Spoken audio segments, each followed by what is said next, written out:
So in terms of pulling together a creative team based on that, I think to begin with, I mean, I'm kind of blessed here because my stage manager, who also is my prop person and does set dressing, is perhaps Bill Christie's, perhaps one of the best set dressers in the world. He's just staggeringly good at his job. We've worked together 19 years now. Shane Rouse, who's my lighting designer, he's my general technical advisor for the company, and he and I are designing a set. We did a set last year, a couple years back. We're designing a set together this summer. We've worked on and off together for 19 years. He went away for a time. But by and large, we've worked together for 19 years. Del Unruh, who does many of our sets, at this point, generally 3 out of 6, who's a professor at the University of Kansas. We've been working together for 19 years, doing on average 3 shows a year. So that, first of all, there is to say that there is a trust in each other's aesthetic and in each other's craft. And that's very important. That's kind of a rare synchronicity where you have that many stable members of the creative team. Establishing a new creative rapport would be quite a different issue. Ours is more a matter of continuing to challenge each other. And when we often know what the answer is, because the space hasn't changed in 19 years either, nor for that matter really has the goals of the theater, the commission of the theater. So that so much is the same, our thing is to keep ourselves open to new notions. That's our creative challenge. We get in a room, we have so much shorthand involved that the danger is that the shorthand, that you'll miss something because there's so much shorthand involved. And I think there is a danger that it will be less creative than it should be because you've answered these similar questions so many times. So we have something brand new we did this show. We've never done it in 20 years. These big set pieces are jackknifed, which means that there's a pivot on the outside and all you have to do is push against that thing. Well, I can't move because the mic. Push that thing and it goes. Or has a show where there's a piano in every scene. This thing is on a pivot, total new technology for us. I've never done it because it involved all these legs are new. It involved new legs, a new underpinning for the piano. It looks so simple because we just whirl it around the stage and it works. But it's a whole new technology we've never done.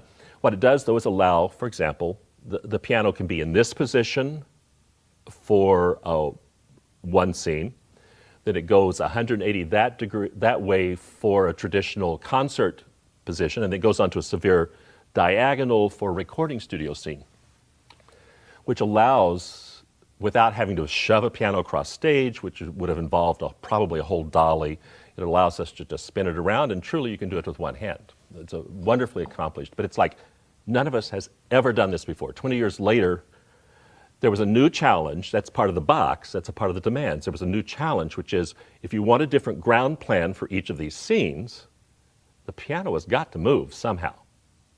Otherwise, you're stuck with the same thing all night. So we come up with a piece of technology no one's ever done, and I'm awfully proud of the technicians for accomplishing it. Alex did a wonderful job. But we did something, we've never done jackknives before, and we've never done a pivoting grand piano. So 20 years later, you still can be creative if you listen carefully to the demands of the project. And that's, now there's a lot of ways to achieve creativity. I mean, through various spiritual disciplines, by that I mean yoga or physical disciplines, even a Pilates has a certain spiritual element, and a physical exercise is very important in freeing the spirit to the creative. Certainly drugs have been a part of the creative process all the way back to the shamans, and certainly in the 70s when I was in graduate school, a certain level of drug usage was a part of freeing towards the creative. And ultimately the practice of invention, which for me is the most important, the what if, what could happen, staying open to what can happen. I think most of my study, and I think in reality that the thing that creates the greatest freedom is the strongest craft and the clearest understanding of the demands of the project. If you got all that in place, there's great freedom because you know exactly ultimately what's going to support you, where you're going to come down. You know you're going to come down someplace that satisfies these demands. And that gives you a great deal of freedom to work on top of the demands. There is one thing, I mean, I must admit, perhaps to a fault, I believe in a strong director. And since I'm also the producer, it gives me 2 votes. Lily, my boss, sits in on these creative meetings, so there is a vote that can outvote me. But I tend to rely, I mean, it's up to the director who is guiding everyone's work and getting it to come out someplace to define the demands of the piece. That's the director's job. Make sure that everybody understands what has to happen. In a script, we'll look at what are the key moments, what key images are there that have to work. I talk about images, I include the aural side of those images for the sound designer. Where are the key points that you have to deliver? And particularly in a thrust stage, it's all the trickier because sometimes there's only one conceivable place you can do something and everyone see it. I mean, if there's any video aspect, it can only be dead center between these prosceniums. There is no other place where everybody can even tell what the image is because of the viewing from the side. So if there's something that demands video, or for that matter, somebody seeing a body in a closet, the only place that closet can be is dead center so that these extreme seats can see it, and even then it may not work. So, so that's just a part of defining the key moments that have to be satisfied. But what does the show feel like? I do a lot of sharing of images, sharing of textures. I have a meeting with the costumer for I Love You Perfect Now Change right after this, and we did the show 8-9 years ago. In fact, I was the first director to get to do it other than the New York director. So it was very early in the life of the show. But back then, the clothes, I'm talking about women's clothes primarily, but the men sort of with it, were bright teal and greens and hard colors on white and very zappy and wonderful. I have some great images of it.